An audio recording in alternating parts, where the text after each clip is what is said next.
I want to write a research proposal first. This was the first thing Ms. Smitha Shetty told me.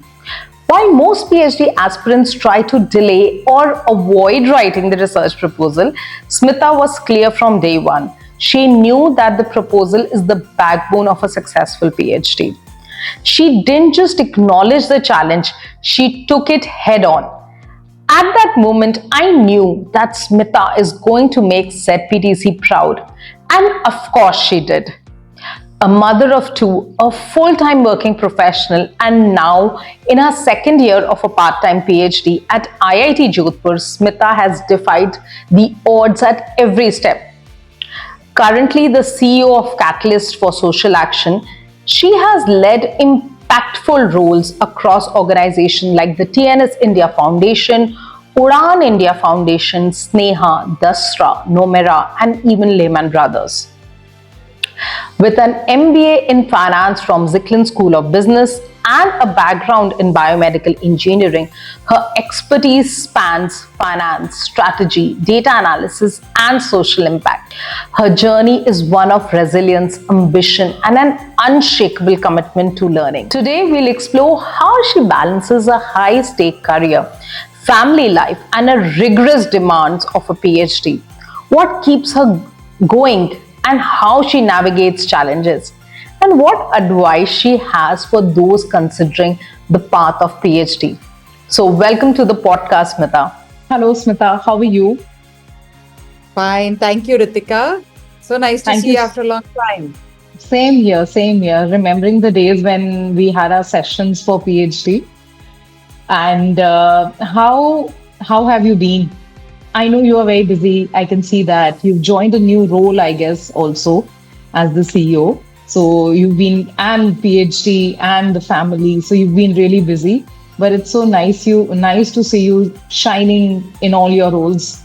So, as far as right now, I would say, the whole PhD journey has been quite a roller coaster, I would say, but in a good way, right? Many of us enjoy being on the roller coaster. So it's definitely a juggling act, trying to balance everything, being a mother, wife, and CEO and a student. I would say the most amazing part is how much I am learning and how it actually connects with my work, my social impact work I do. So I would say that, yes, it takes a lot of discipline and focus to keep everything on track.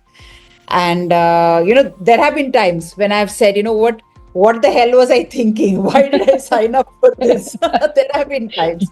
But honestly, I would say that, I couldn't have done it without the incredible support of my family.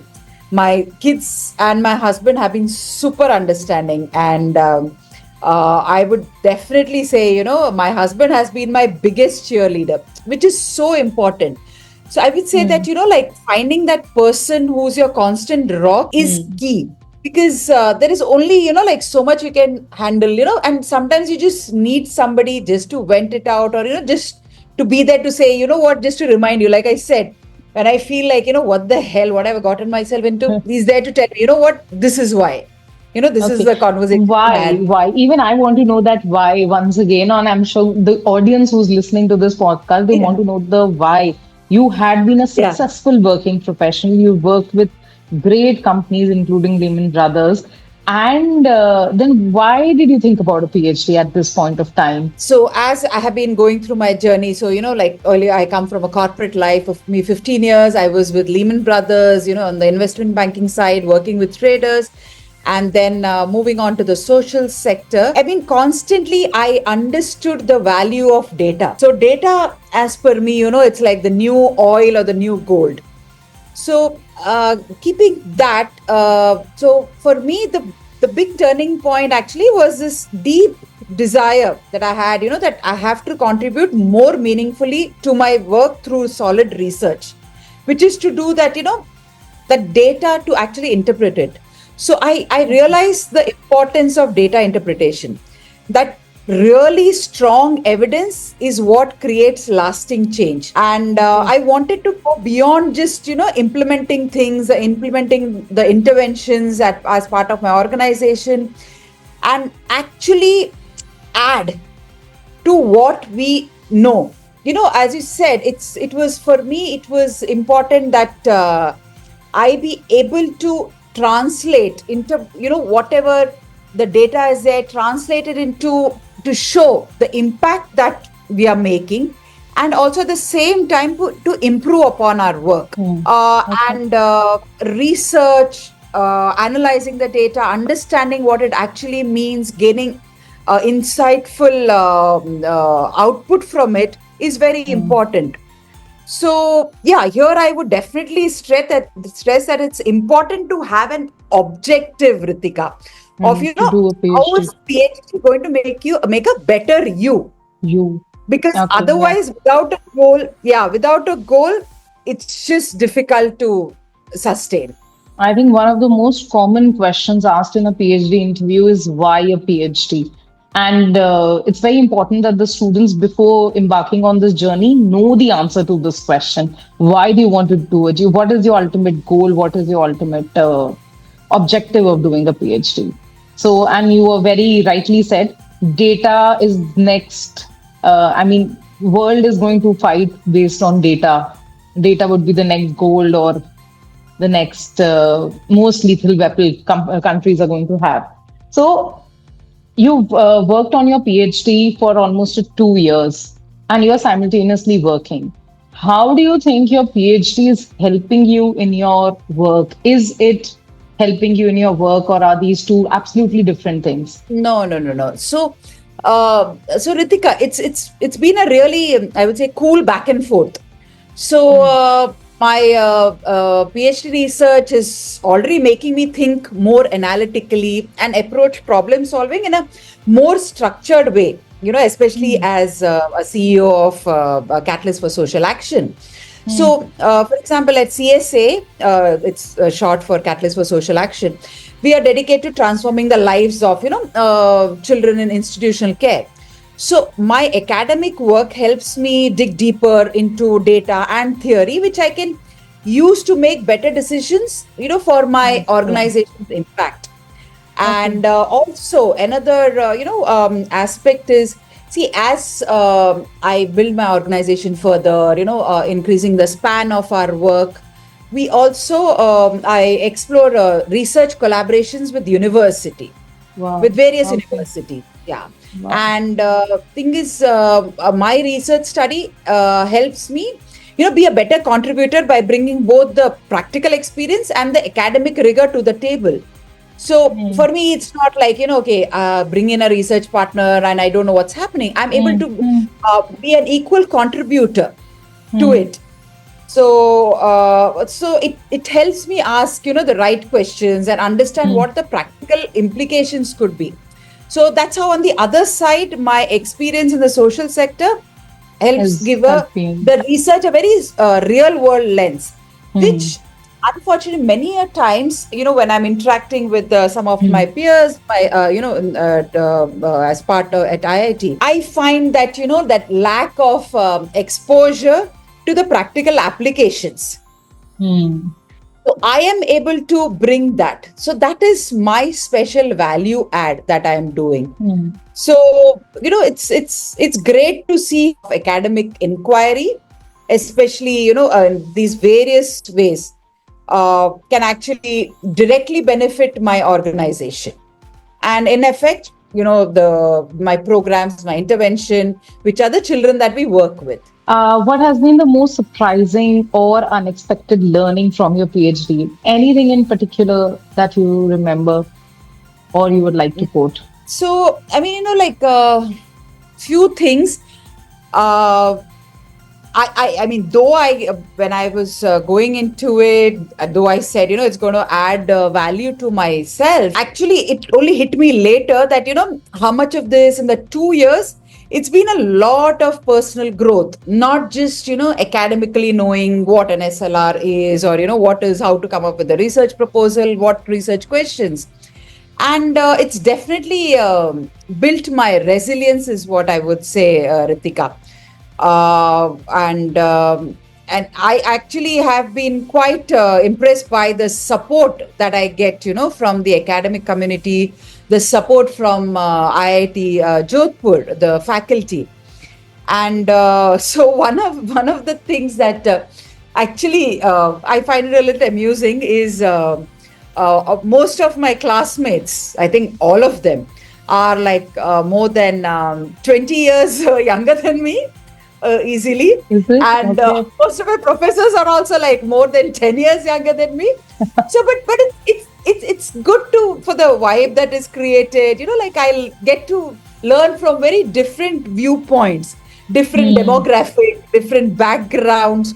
So it's been a lot of learning beyond the academics. Okay, that's so nice to know. I do know that I have felt that my PhD has contributed a lot in my personal growth, but now coming from another professional and a senior professional like you, that it is even added to your personal growth even after so much of years of experience. I'm sure it's nice. So can I understand what is your NGO about? This is not related to PhD, but I would love to know, and I'm sure the audience would also like to know.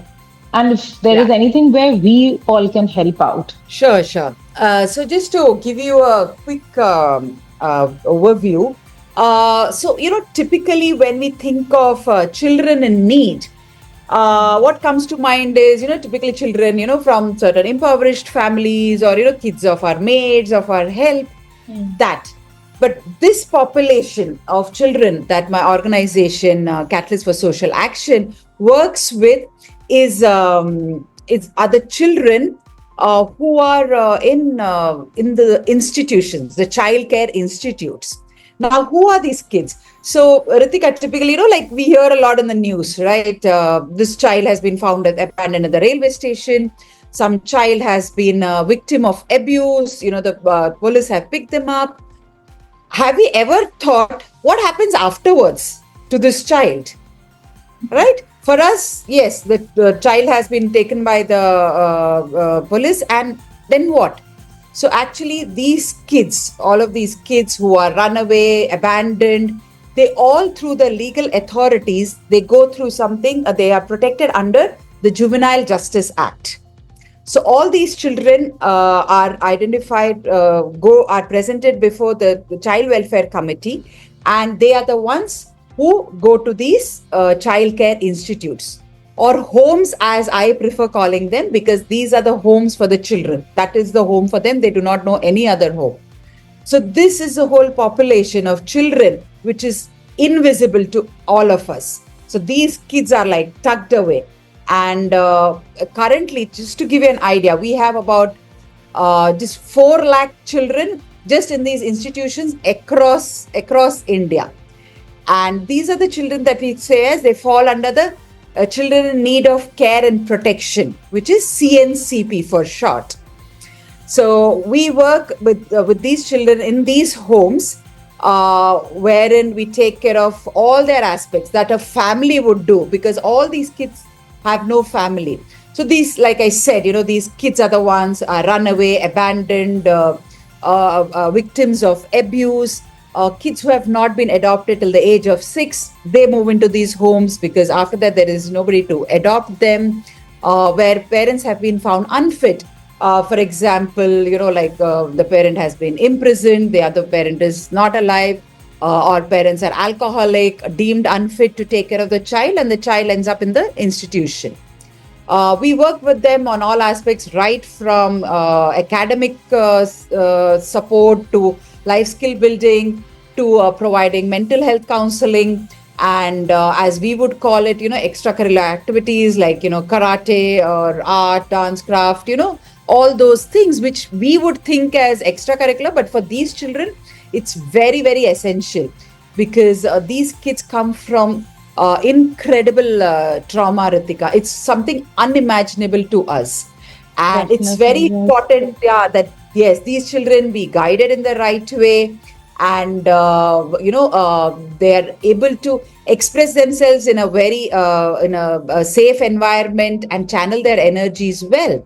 And further on, sorry, do you have any questions, Ritika, No, that I I may? wanted to ask you that are these given, these students have, these children also given some kind of help with therapy? Because obviously Yes, they, yes, yes. So and they are mental sent health to therapy. schools, they go to Yes, so they schools. go to the local schools around the homes. Okay. As I said, we work pan India, so it's Mm. about 110 homes across India. Mm. Yes, yeah, and we take care of their health, nutrition, the infrastructure needs of the institution per se. Fixing bathrooms, perhaps. Something painting needs to be done. Building a library. We build even computer labs. So that they should be digitally literate, just like my kids or your kids, right? And further on, now it doesn't end for these poor children. When they turn 18, they are told that off you go, you are on your own. And here these children who have been in these homes, they have absolutely no safety net outside, they have no family, no idea how to navigate the world outside. Suddenly they're out on their own at 18, when you or me would think this is where life begins. For these kids, poor things, this is where everything starts to fall apart. So, which is where again, we step in, we continue our work with them, is where we provide, career awareness, understanding their interests, their particular needs for employability, their talent, and we guide them towards that. We help identify the right courses, which would be from, perhaps a skill building, a vocational of 6 months to a diploma, or a proper 4 years of bachelor's in engineering or architecture. We have many of our kids who are engineering graduates or even architecture graduates, and in very good jobs. So with these kids, we pay for their education, their higher upskilling. Further, because they do not have a place to stay, we also help them with their lodging, boarding, and throughout this, we continue to provide them 24/7 mental health counseling, because especially the age that they are at, also considering the Right. trauma. There Trauma are, they go through. there are times, yes, when they just need, like we've had calls, my staff has had calls, that I think I'm going to harm myself. And my staff, like could be in these rural areas, they go like midnight, 2 hours just to be with the child, be a constant support there. Alongside, we prepare them, work with them on the job readiness, skills, spoken English, digital literacy, all the aspects that will help them be prepared for a professional life. And another very interesting aspect of this, so this, Ritika, is after the 18, it's called aftercare, which is a term as per the Juvenile Justice Act laid by Constitution of India. So these kids in the aftercare, once they have finished their education, we also help them with the placement. And further on, we've created this alumni network for them, which is where they are the constant support for each other, so that it's sustainable support, because these kids all share a common story, a common background. So that is a bit about the work that we do. And we are, since CSA has been working in the area of child CNCP, that is child protection area, we are, in all modesty, considered as experts in this space. And we do a lot of training of all the stakeholders who fall into this ecosystem of child protection. For example, the training of the CWC committee members, the staff at the homes, further even the legal authorities on, what are the laws for child protection, how to act in the best interest of the child, further sensitizing the police force on how to handle these very sensitively and very mindfully, because it's very important the way they speak to the child, handle the child, because they are the first point of the first responders. And if they cannot do it right, it might mean that the child will not get justice ever again. The child might just shut themselves off. So these are, in a nutshell, the work of my organization. My God, I mean, what an amazing work. This is genuine work. हम लोग तो सब अपने अपने business संभाल रहे हैं, काम संभाल रहे हैं, but wow, this is so amazing. Uh, Absolutely. I always knew कि आप you wanted to do something in the NGO, and you were working in the NGO also when we were preparing for PhD. But this is something absolutely amazing, truly, truly transformative. Thank you, thank you. Yeah, I have a And phenomenal team who does you have a amazing work. phenomenal. I have a great, phenomenal team who does I'm sure fantastic work on the ground, very dedicated, very, very passionate. somebody has to be dedicated and passionate to do this kind of work. Then only you can do it, and you have to be dedicated and passionate to do your PhD as well. Then only you can do it. So, if there's a working professional who's listening to this podcast and they want to pursue a part-time PhD just like you, and while they are managing their ventures or leading their companies, what advice would you give them? What mistakes have you seen your peers do, and what advice would you give them? क्या prepare करकर आए, क्या दिमाग में लेकर आए? So, first is, as I mentioned earlier, always be clear The about objective. your objective, and then accordingly prioritize.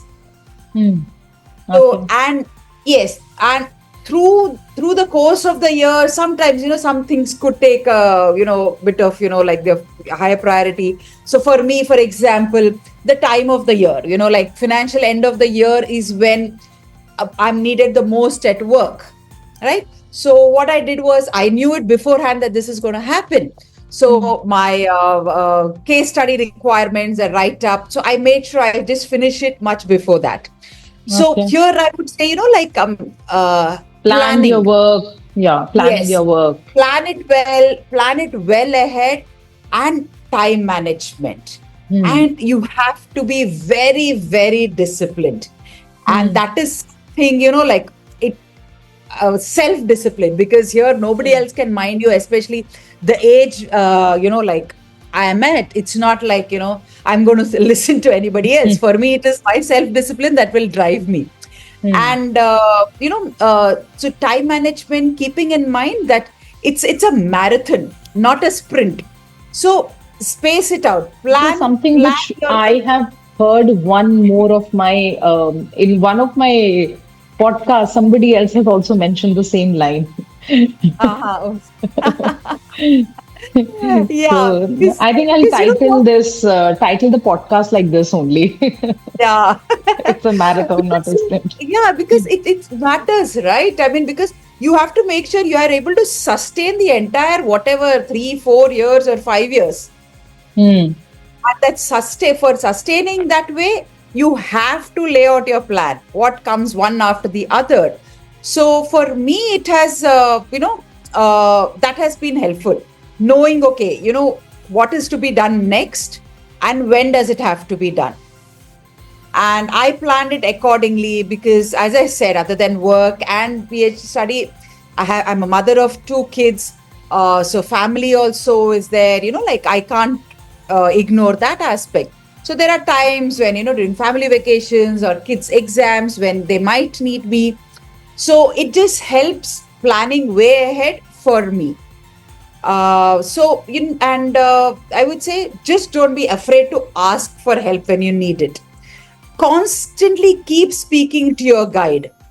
For me, that constant back and forth has made my research work much, much better. The way I could tune it, go deeper into it is, so just, I would say, don't be afraid. I mean, zyada se zyada guide kya bolega? Like, theek hai, you know what, this is not right. Let's think more. And I have been very, very fortunate with my guide, Professor Venkatesh Murthy, who has been constantly encouraging. Feedback has been not critical, because I have heard of some stories wherein, perhaps a guide could have been overly critical, which could be very discouraging. So I, tremendous respect and really, I would say to Professor Venkatesh Murthy, who has helped me a lot throughout and continues to do so. So, I know you praised your guide. I mean, since the time आपको आपके guide मिले थे, you've been always praising him. And Hmm. guide, as you would know, has been one factor जो PhD scholars को सुनकर डर लग जाता है. मतलब उनको लगता है कि guides are always traumatizing, and it is so good to hear from you that guides are actually. And I had a very similar experience. मेरे guide Professor Mishra, he was a gem of a person, true professional, and I always look up to him. So, how is a guide allocated in IIT Jodhpur? मतलब, do you choose him? Do they give you? When does it happen? शुरू में ही दे देते हैं, or after your coursework? How does it? Uh, how does it move? Here, I would take one step back. Hmm. In before to the guide point of time, right? I would say even identifying the right institution. So here, Ritika, you helped me big time. Was understanding my area of interest and seeing, like you helped me see that it is important to see is there the right faculty who could help me further in my area of interest, rather than the faculty's work or their area of experience dictate what I should be studying. So which is what really helped me was that at IIT Jodhpur there was under their School of Management there's this faculty like who have been focused on the social sector work aspect of it. And especially Professor Murthy, he has been interacting with a lot of social sector folks and written quite many papers connected to the development sector. And I don't know exactly how the process is, but it's not set in stone of at IIT Jodhpur at least of how one would find their the guide or match up to a guide. Here for me, Professor Murthy was part of the panel who interviewed me. And so that is where we clicked already. So because we started talking about our mutual experiences in the development sector. So then later, once I got the admission, I met up with him, and right before my course started, I just asked him, would he be ready to be my guide, and he was happy to accept. So it can be done and informally. I mean, you don't have to stick to the process that they identify it. So I perhaps I think if I wouldn't have found, maybe the institution would have found for me. Perhaps maybe there would have been suggestions. And just to share some things that I heard, my peers shared was I think they took like 6 months to a year. Once they went through all the various courses, the classes, they got to know they perhaps matched with certain faculty, and that's how they identified their guide.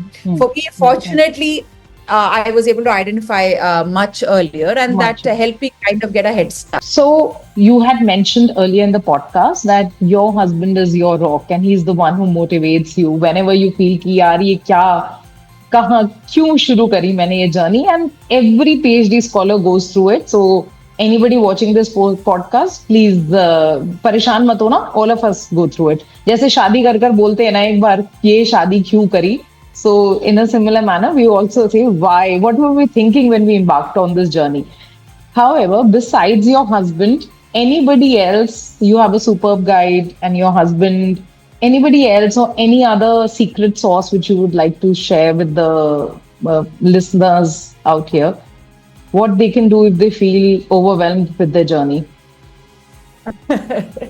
So it's kind of because there are times when you feel completely swamped, multi-hatting, right? So many roles, and trying to balance everything. So one is, I would say, other than finding, as I already mentioned, find that one support that you can.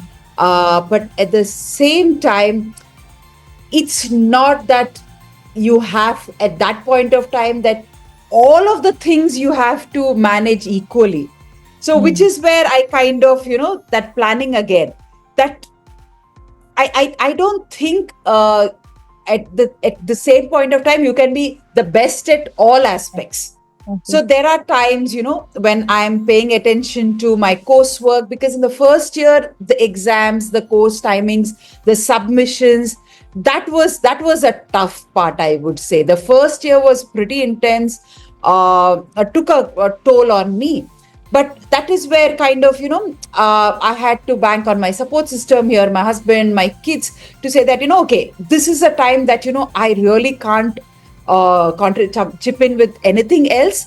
So they were the ones, for example, like as a mother, as a wife, yes, managing the house, a family, those things are there. So which is where they kind of, took on those things. If my kids had the exam, my husband stepped in, to make sure he keeps an eye on them, helps them wherever needed. That is because, sometimes my exams would clash with theirs. So it was a very strange time sometimes at home, where both my kids are also studying for the exam. I'm also studying for my exam. And my husband was the one asking everybody, is there anything I can do for you all? Is there any refreshments that I can get? So those kind of things. And definitely do take a break.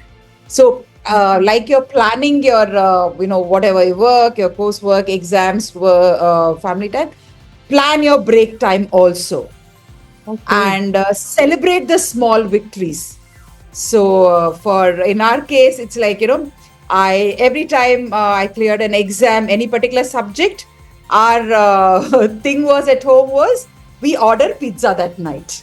So that way, my son, who loves pizza, he started praying for it. He was like, let mama get good marks so that I can have pizza. Because I'm quite strict with the eating habits and, healthy food. So pizza is not a norm at home. So for him, this was like, okay, mom, keep studying, keep taking more exams so that we can celebrate with the pizza.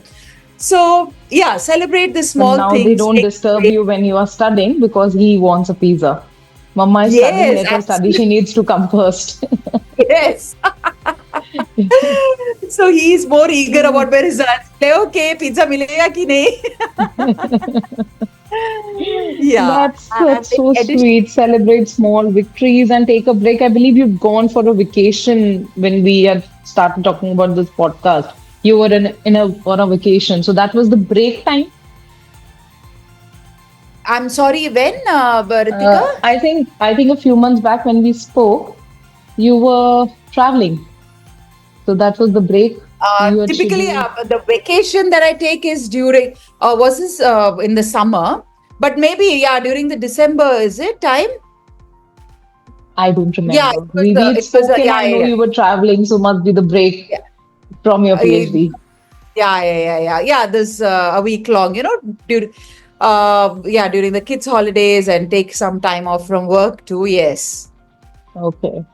Yes. You mentioned about coursework. Can you briefly tell me how has been your 2-year journey? Like, kaise hota hai? You start once the orientation happens. After that, you have your coursework. How are the classes held?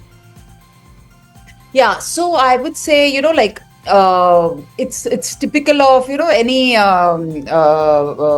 degree course or anything you take up. So you identify the number of credits you have to take, and then accordingly what are the subjects that you want to take. So here at IIT Jodhpur, the faculty was very helpful right at the time of orientation itself. They explain which are the various subjects, how many credits need to be taken in each semester and each year, and accordingly they were ready to help with based on the area of interest, which were the subjects best for that. So some of the common subjects, I definitely, I think when I started, those were mandatory, but later they weren't mandatory. But I would definitely encourage is taking the course on SLR, because that really helps you.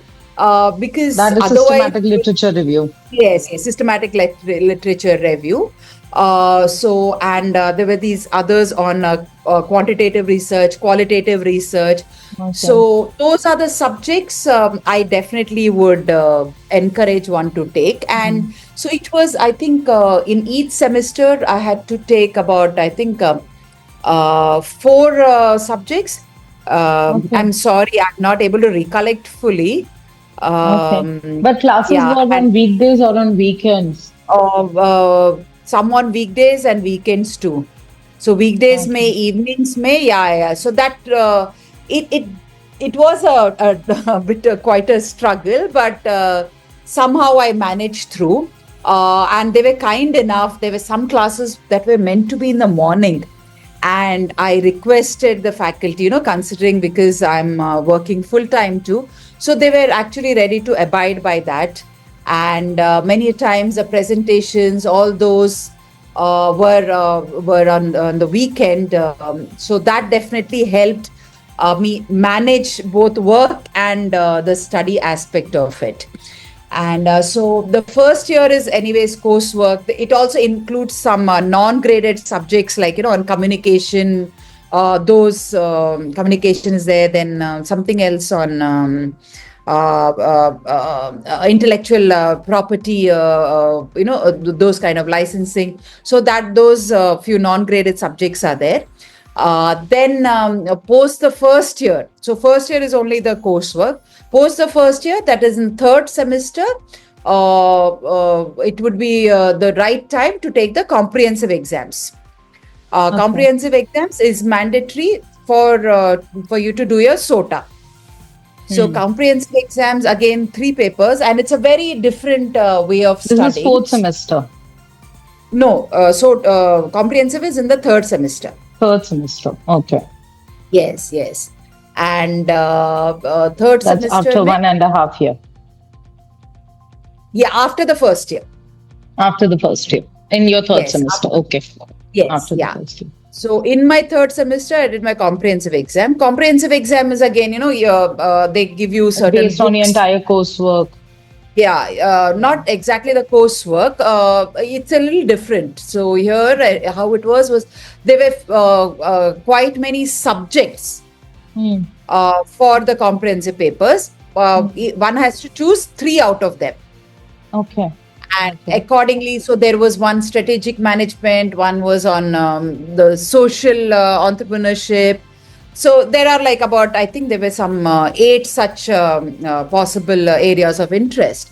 And then any 3 one should use, one should prepare for. And this again, based on guidance from the guide. So that really helps constantly. So even during my course, choosing my courses, I always ran it by my guide, because he totally understood what my area of interest is, and he never tried to impose. He only advised what he thought would go well, keeping my area of interest, my experience, what I can leverage upon. So then the 3 exams, I had to clear those. And once I cleared those, and then in the 4th semester is when I did my SOTA. State of Art Seminar. Yes, SOTA. yes, which is where I had to present to a panel as to why did I arrive at a certain, research topic. So that required me to prepare work on an SLR, so systematic literature review on that. Okay. Yes. So that's basically a literature review chapter presentation kind of a thing. What gap did you identify? What questions did you come up with? Yes. Okay. Yeah. And that is what is leading to my research topic. Research topic. Yes. Right. So that SLR is a medium, how I'm convincing them that this is my research thesis should be on. Okay. Fantastic. Have I been clear? I mean, yes. I have understood. So first year was all about coursework. You could choose courses. There were certain mandatory courses, and you recommended that students should choose definitely SLR, that is systematic literature review, then other research papers like quantitative, qualitative research. And first year is all about coursework. Classes are held over the weekend or also during weekdays in the evening. But what I understood that IIT Jodhpur is very understanding, and if there were times when you did get stuck, you requested them and their classes were adjusted, understanding that you are a working professional. In the third semester, that is after your first year, you had your comprehensive exam, which is based on 3 papers. And again, those 3 papers, your guide had helped you choose that.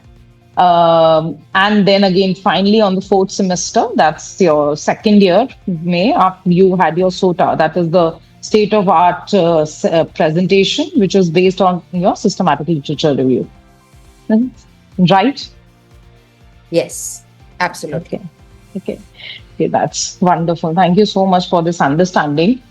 I can go on and further, on. if I may add further to the course. So now what is upcoming is, so in by June, so I have been given certain recommendations of, further how to improve upon my research proposal. So by around maybe in a month or so, I will present back to the same committee and the research proposal, now more refined. Currently, you're in your 5th semester or still the 4th semester? Just finished the 4th semester. So now you're in your 5th semester. Yeah, I will be entering the 5th semester from July onwards. Yeah.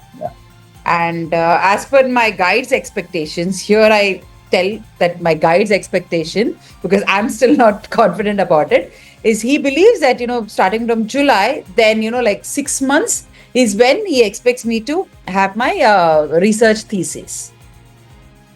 Okay. Wow, wonderful. That is typically the expectation and how it goes. So...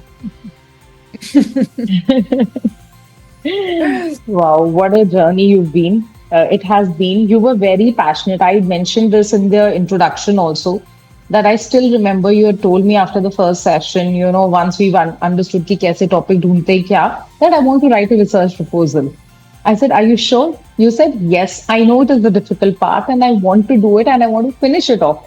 SOP is something which I know I can manage later, but we should be very clear with the proposal. And if I believe you were complimented on your proposal during the Viva, if I remember correctly. Yes. So, clear thinking, pehle se hi thi. Yeah. For me, one thing is, yes, I like taking on certain challenges. So, that keeps me going. That energizes me. So that's where I am at. Fine. Any last minute suggestion or tips as we wrap up? Anything last? So, just certain things, tips I would just reiterate is, so pick a research topic which you're very genuinely passionate about, because that's what will keep you going. If you're choosing a topic, because guide ne bataya, this is the most happening thing, it's not going to sustain. It's not going to bring out the best in you. So pick a topic, especially if it, connects to, work like mine, or, it relates to you closely, you will be able to take it through. The next thing is, I would say, build a good, strong support network, because you can't do it alone. Do not try to be this super person, like, ye bhi karte, wo bhi karte, everything. No, you need others, and look around. There are people, you will have friends, who are ready to help you. So for me, one of the friends also, Sujata, right? Sometimes, sharing our interview experiences, how did it go for her? How was it for me? Even during our coursework, we kept sharing notes as to, how was it for you? How are you managing this particular subject? So we did exchange a lot of notes and, sometimes even sob stories perhaps. But, so that is the second thing. Third thing, again, just repeating myself, time management and setting priorities, and be disciplined about it. Fourth thing I would say is, just learn from your setbacks and just come back again on the horse. So, sometimes some submissions, sometimes, prof might say, what, this is no good work. So don't be disheartened. Just take it as a constructive feedback and work better on it. The next thing I would say is research topic, other than, what you feel genuinely passionate about that clicks with you. I would say that choose a topic where the data for it can be easily accessible to you. Because otherwise it will remain only a dream. You'll not be able to achieve it. Whether it is measurable or not. Yes. So the data is also accessible to you. Because see, there are these lot of restrictions on various types of data, right?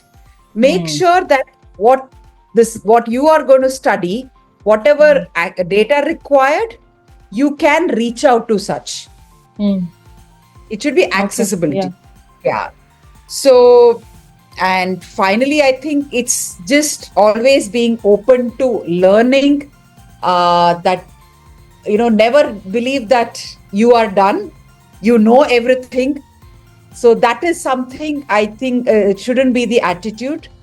Always be ready to learn from everybody around. It could be somebody much, much younger than you, or somebody, you would consider as maybe less qualified, but there is always something to be learned at every point of time.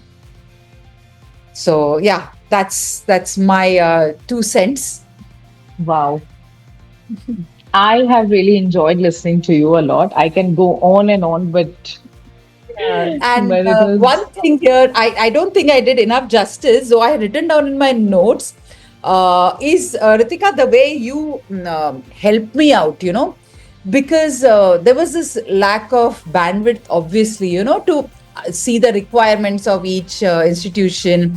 And you had told me that, let's understand your area of interest and see which faculty actually could suit, perhaps, and which is what helped me tremendously and has brought me to the point where I'm at. Thank you so much. Thank you so much. And thank you so much for being always open to help Zenith. Whenever I call you, you're always there to guide me or to support me in any which ways I want to. Even coming, I know you are not comfortable with the videos, but still you agreed, and you have such a busy schedule, but you agreed to come to the podcast to share your experience. And I'm going to invite you again. I'm not going to leave you. As soon as it becomes Dr. Smitha Shetty, you'll be invited again. Okay, yes, probably next time I'll call you and Sujata both together.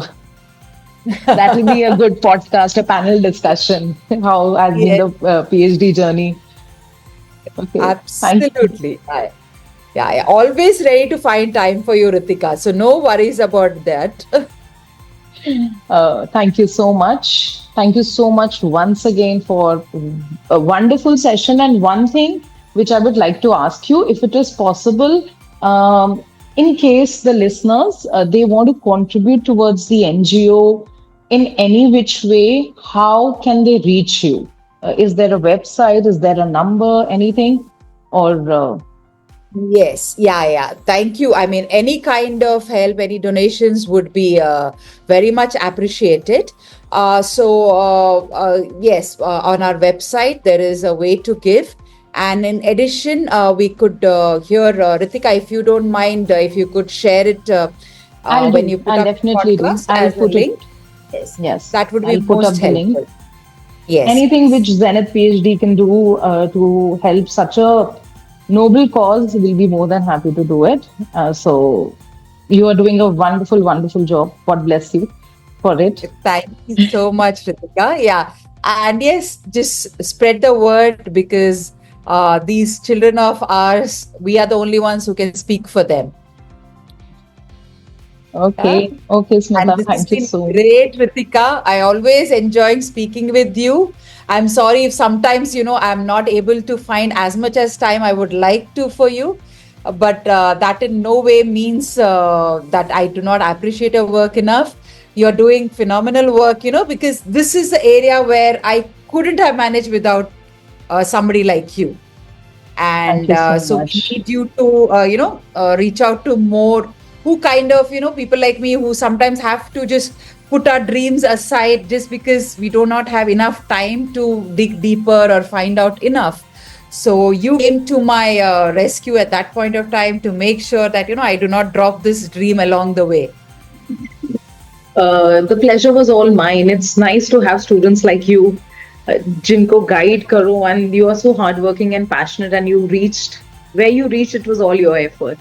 So once again, thank you, and best of luck for both your PhD and your work. Thank you so much, Ritika. Great talking to you.